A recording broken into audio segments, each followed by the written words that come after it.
Olá, está no ar o Jornal da Câmara.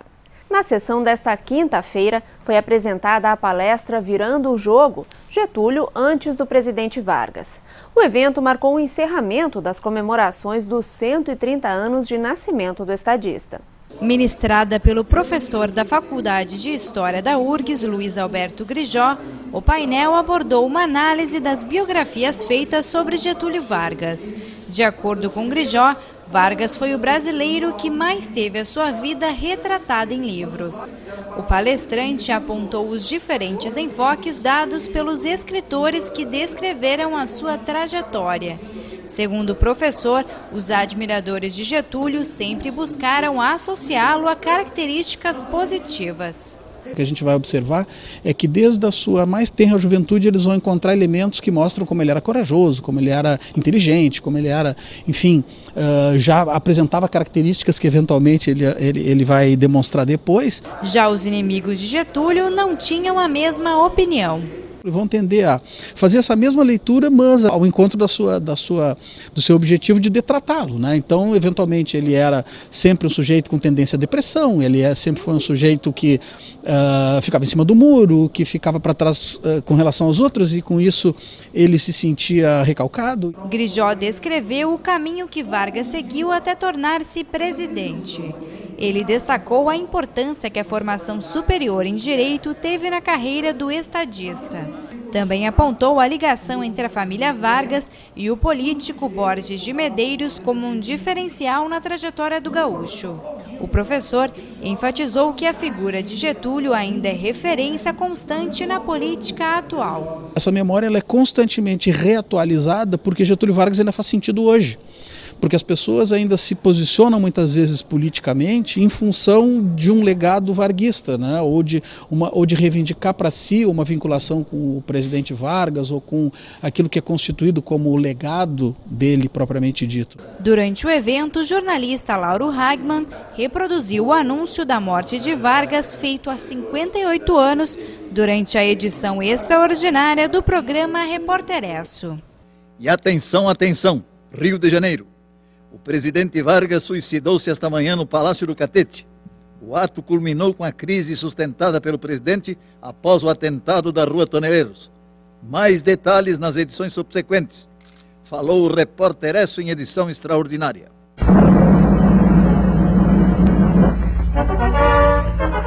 Com a divulgação, todo o Brasil soube da morte do homem que saiu da vida para entrar na história. A população ficou comovida.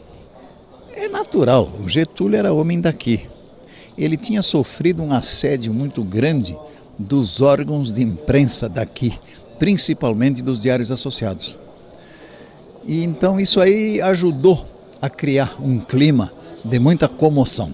No início da sessão, o presidente da Câmara, vereador Mauro Zacher, abriu a exposição Saiu da Vida para Entrar na História.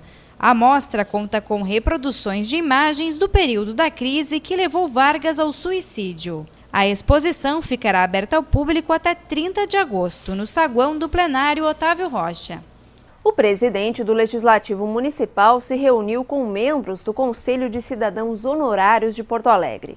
O parlamentar apresentou um balanço das ações desenvolvidas pela casa no primeiro semestre. Segundo o vereador Mauro Zacher, os esforços são no sentido de recuperar a imagem do parlamento. Entre outras ações, o presidente da Câmara Municipal apresentou aos cidadãos honorários as medidas de valorização legislativa. O conjunto de propostas está na ordem do dia como resolução da mesa diretora. Entre as inovações que devem ser votadas nas próximas semanas está a sessão de accountability, um espaço obrigatório para a prestação de contas do prefeito e dos secretários municipais. São medidas que vêm melhorar principalmente o debate no plenário, quer dizer, incluindo a ordem do dia nas quintas-feiras, né? A diminuição de sessões solenes, muitas delas, né? Fazer 1.008 sessões uma legislatura, e a maioria delas dentro do período da sessão. Isso prejudica o andamento, o bom debate, falta às vezes tempo para debater os projetos. Atualmente, a Câmara Municipal registra mais de 1.000 sessões solenes em uma legislatura. Com a proposta da mesa diretora, o número cairia para menos de 200 solenes em 4 anos. Para a presidente do Conselho de Cidadãos Honorários, Maria Cecília Cotter, a medida vai evitar a banalização do título. Cotter reclamou da escassa participação do Conselho nas atividades da Câmara Municipal. No dia 10 de setembro, a entidade aprova um plano estratégico de ações para o próximo ano.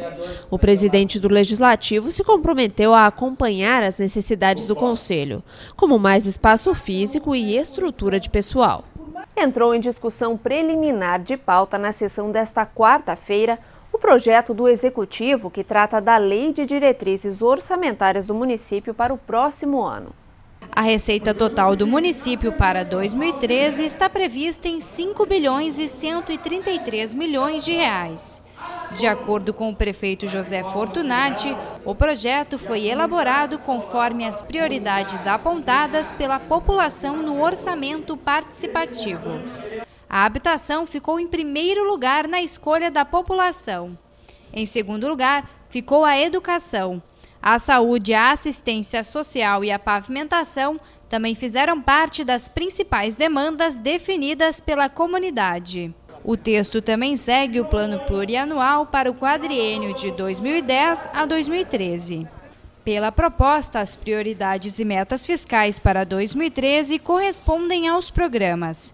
A receita é saúde, cidade inovadora, cidade integrada e cidade solidária e participativa. Ainda serão contemplados os projetos Cresce Porto Alegre, Gestão Total e Lugar de Criança é na Família e na Escola. As iniciativas Mais Recursos, Mais Serviços, Porto da Inclusão, Porto do Futuro, Transforma Porto Alegre, Vizinhança Segura e Porto Alegre Copa 2014 também serão atendidas.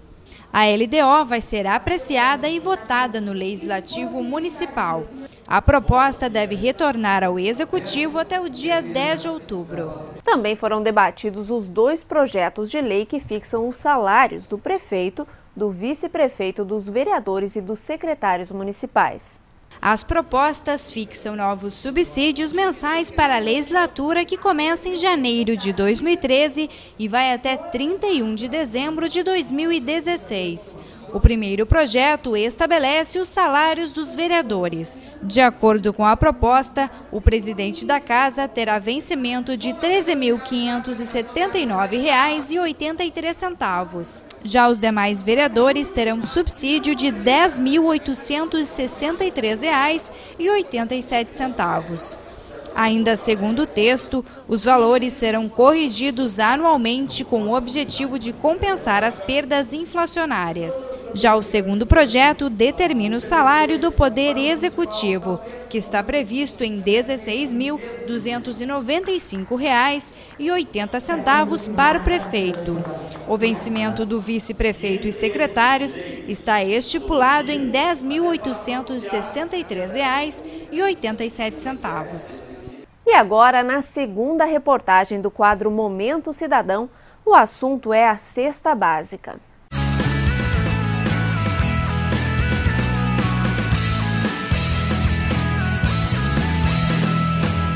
Porto Alegre tem a cesta básica mais cara do país. Mas você sabe por que a capital lidera esse ranking? E um especialista vai nos dar dicas de como economizar na hora das compras. Começa agora o Momento Cidadão.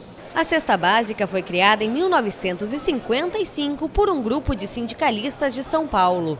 Através de um determinado conjunto de produtos essenciais para a alimentação, é possível identificar qual o custo de vida nas capitais brasileiras.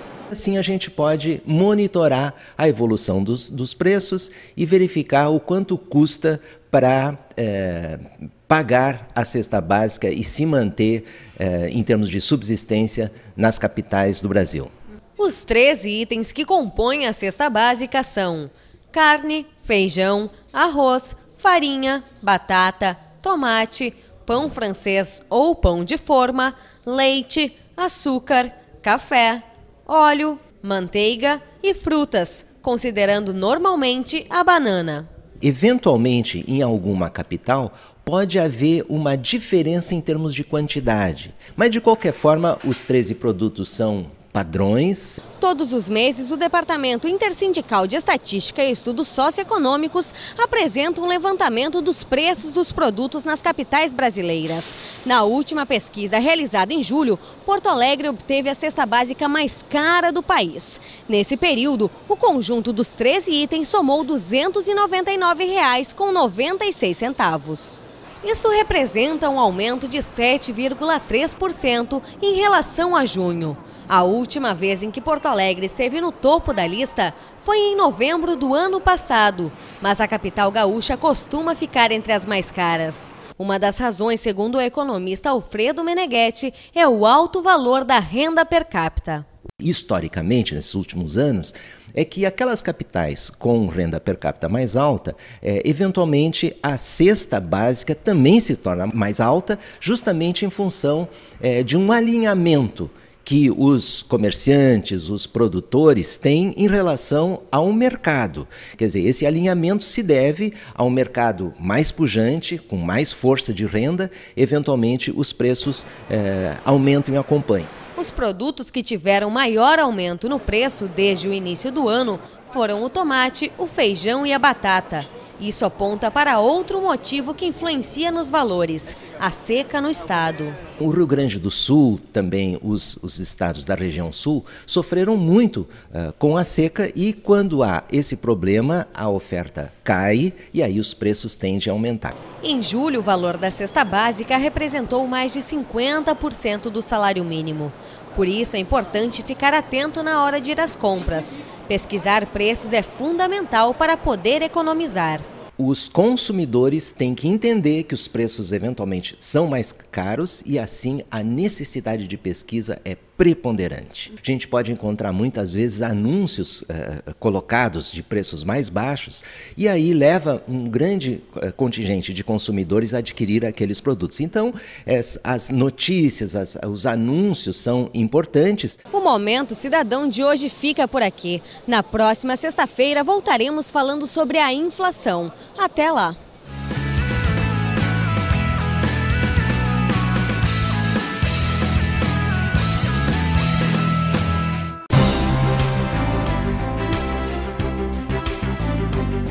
Na próxima semana, no dia 28 de agosto, o Instituto Estadual do Livro lança 4 obras vinculadas a uma nova iniciativa. Está aqui no estúdio conosco hoje Laís Schaff, que é a diretora do Instituto Estadual do Livro. Bem-vinda ao Jornal da Câmara. Obrigada, Poliana. Um prazer estar aqui nesse momento de alegria, né, que é esse lançamento dos 4 primeiros títulos da coleção originais do IEL. Pois é, Laís, é uma coleção nova que visa aí incentivar novos escritores, mas também reconhece aqueles que já são grandes escritores. Nós temos aí o Neido Clos, Lourenço Casarré, que são bem reconhecidos já, né? Isso, tu estás bem informada, Poliana. Ótimo. Ótimo da entrevista para jornalista bem informado. E é bem isso, assim, foi muito pensada, né, o lançamento do edital para esse plano de edições, no sentido de se acolher, né, os novos, se dar espaço para novos talentos, mas também para escritores reconhecidos, né? Reconhecidos pelos seus colegas, reconhecidos pelo público. Por quê? Porque muitas vezes mesmo escritores reconhecidos e aplaudidos por seus pares não conseguem editar sempre aquilo que querem. Muitas vezes as regras do mercado falam mais alto. Então hoje até às vezes faz encomenda, alguém vem e, eu tenho um livro de poemas, né? Tenho um livro de poesia, mas quem sabe agora eu estou precisando de um livro infantil e a editora encomenda. Não que isso seja um problema, às vezes é bom até que haja um mercado para escritores, né?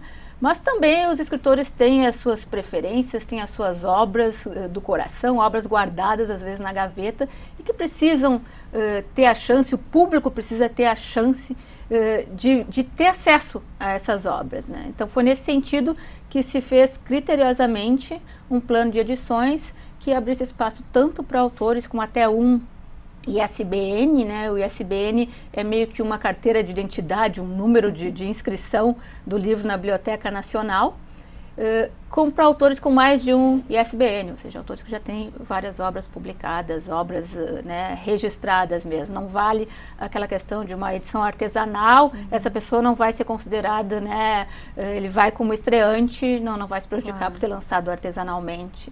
Então, esses primeiros 4 livros fazem parte de uma coleção maior, coleção Originais vai continuar. Isso, o do Lourenço Casarré, o Exercício Espirituais para Insônia e Incerteza, que vocês estão vendo uma bela capa, né, assinada pela Camila Cornucci e pelo Fabiano Scholl, da editora Modelo de Nuvem, que foi parceira, né, nos apoiou nesse projeto. Um livro com a edição da Suzana Guindani e da Elisa Enquim, da equipe editorial do Instituto Estadual do Livro. E esse livro é de contos do Lourenço Casarré, que dispensa apresentações, né? E os outros 3 que estão saindo nesse primeiro lançamento, né, é O Lenhador de Samambaias, do José Vaz. Vocês podem observar que as capas, né, tem um padrão da coleção, né, com a assinatura da Camila Cornucci e do Fabiano Scholl.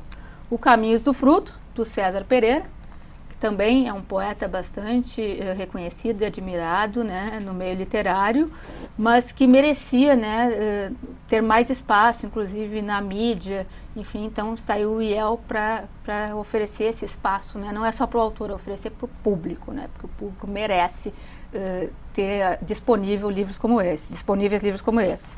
E o Partimos de Manhã, do grande Neido Closs. Né, gaúcho, agora morando em Florianópolis, né? Pseudo-catarinense agora. Um pseudo-catarinense, ótimo, Neido Closs, também de poemas. São 3 de poemas, 1 de contos. Os próximos lançamentos devem ser mais de contos, né? Estamos preparando um livro que não faz parte da coleção Originais, mas que é o Oliveira Silveira, Obra Reunida. Né? Um livro que está praticamente pronto agora, ainda estava pouco dando uma olhada e melhorando uma coisa ou outra, conversando com a equipe, com o pessoal, com o designer. E é um livro organizado pelo Ronald Augusto, né? Uma excelente apresentação, texto de apresentação do Ronald Augusto, que é um ensaio, né, excelente, nos situando sobre a obra do Oliveira Silveira, né, que é esse grande poeta que que abordou muito bem a questão da negritude, mas que foi além disso, né? Seria até uma injustiça dizer que ele é um ótimo poeta negro, um ótimo poeta das questões afro. Ele é um ótimo poeta. Bom, mas voltando para esses 4 livros, além de oportunizar esse relançamento para alguns autores e lançamento para outros, também oportuniza o acesso à literatura aos leitores, né? Porque são obras com preços acessíveis. Sim. E no lançamento tem uma promoção especial, né? Tem várias promoções. Vamos ver se eu lembro, porque a gente começou, as últimas semanas nós estamos bolando formas, né, de deixar esses livros bem acessíveis. Para começar, os mais caros, entre aspas, né, vão sair com preço de capa de R$22. É bem abaixo do valor de mercado, né? E os com menos páginas tem um que sai por R$15, inclusive, né? E nós estamos com várias promoções. Os sócios da Associação Lígia Verbuck, Poliana, que é a Associação de Amigos do IEL, vão ter no dia do lançamento, na noite de lançamento, que é dia 28, terça-feira, 19 horas, um desconto de 50%. Esse desconto de 50% também vai ser oferecido para todos os professores da rede pública estadual e para todos os funcionários públicos do Estado também. Então é uma forma, né, de nós valorizarmos o funcionário, né, de estimularmos a leitura, de tornarmos os livros mais acessíveis. Nós pensamos numa política do livro, mas uma política de leitura também, numa política de literatura, né? Não é só o livro como um fim em si. O livro é um começo e agora ele nasce e ganha vida em cada leitor. Na Feira do Livro também, desculpa te interromper, só para complementar, no ano passado a banca do IEL comercializou livros assim a preço máximo de R$20. Tinha livro de R$1,99 a R$19,99. Nunca se teve tanta procura. Ou seja, aquilo de que as pessoas não querem, não é só uma questão de preço. A questão de preço é importante, sim. Claro que não é apenas uma questão de preço, mas também é fundamental. E nós temos que pensar nela com critério. Hoje, frente à nossa realidade, o Rio Grande do Sul ainda tem índices de leitura um pouquinho maiores que o resto do Brasil, mas frente a essa realidade, juntar preço e qualidade literária é papel do Estado hoje. É papel do Estado, e eu fico imaginando, para o leitor é um presente, né? Tu ter aquela qualidade não só naquilo que tu encontra no sebo, que já está, né, ou que não tem qualidade, ou que está com algum problema, mas tu tem um livro novo, bonito, bem acabado, né, com um padrão de designer. Poxa, nós estamos trabalhando o livro do Oliveira Silveira, tem uma capa de um artista plástico reconhecido, que é o Vinícius Vieira, né? Aqui o Fabiano e a Camila também têm uma trajetória, a equipe do IEL, e os autores, acima de tudo, são autores do primeiro time, da mais alta qualidade, selecionados democraticamente, né, por um conselho editorial. Então, é nossa função, é função mesmo do poder público, né, assumir essa responsabilidade que lhe cabe, não de controlar, mas de dar as condições para que essas manifestações surjam livremente. Incentivar, né? Incentivar. Essa é uma iniciativa estadual. Tu vês como uma possibilidade para os próximos anos, enfim, para que essas políticas se integrem mais e se espalhem pela cidade? Com certeza. Inclusive, em termos estaduais, já estamos trabalhando, né, no plano estadual, no PEL, né, Plano Estadual do Livro e da Leitura, né? O texto do Plano Estadual de Cultura, do PEC, já está quase fechado, que tem as diretrizes gerais para leitura, e depois se vai aprofundar e se detalhar isso no Plano Estadual do Livro e Leitura, que está sendo amplamente discutido. O IEL está presente, a Secretaria de Estado da Cultura está presente, mas está sendo amplamente discutido com todos os setores relacionados ao livro, leitura e literatura, para que todos estejam representados e tenham voz também no texto final. Uma preocupação geral quando se fala em política pública para livro e leitura é formar leitores. Mas essa série eu acredito que vem também para qualificar leitores, né? A gente tem o Ney do Clos, para mim, é sempre um exemplo, né, de um poeta que marcou uma geração inteira e que realmente teve dificuldade de publicar por um longo tempo e agora volta. Isso, tem o primeiro livro do Ney do Clos, Outubro, foi publicado pelo IEL. É um livro que é cultuado, porque ele está esgotado, né? E é importante que ele tem um grupo, ele tem tem muitos leitores, ele tem um fã-clube, o Ney do Clos, né? Então as pessoas querem, as pessoas vão atrás, ele se comunica muito bem nas redes sociais, e é importante então que o IEL traga, né, disponibilize um trabalho como esse para o público. Essa questão que tu colocaste, né, que às vezes até pode parecer um impasse, né? Nós vamos democratizar o acesso ou nós vamos qualificar? Nem sempre precisa ser um antagonismo, né? É possível sim tu ampliar o acesso à literatura, à leitura, mas sem nivelar por baixo, disponibilizando obras de excelência. É possível se fazer isso sim. E também é um processo. Claro, à medida que tu vai formando leitores, né, os leitores vão ficando mais preparados e mais exigentes. Mas nem por isso, porque nós precisamos formar leitores, que nós vamos simplesmente, né, só publicar. Não, nós vamos buscar sempre a qualidade e vamos confiar também na capacidade dos leitores, na nossa capacidade de formar mais e melhores leitores. Tá certo, Laís. Vamos dar o serviço, então, dia 28 de agosto, às 19 horas, a partir das 19 horas. A partir das 19 horas. Lançamento da coleção Originais, vai ser lá no Instituto Estadual do Livro. André Poente, 318, todos muito bem-vindos, apareçam, os autores vão estar lá autografando as obras. Tá certo, Laís, muito obrigada pela participação aqui no Jornal da Câmara. Eu que agradeço, eu vejo que tu és uma excelente leitora, pelo visto, né, Poliana? Quero agradecer também a sua audiência. O Jornal da Câmara hoje fica por aqui, mas a gente se vê na próxima edição. Até lá!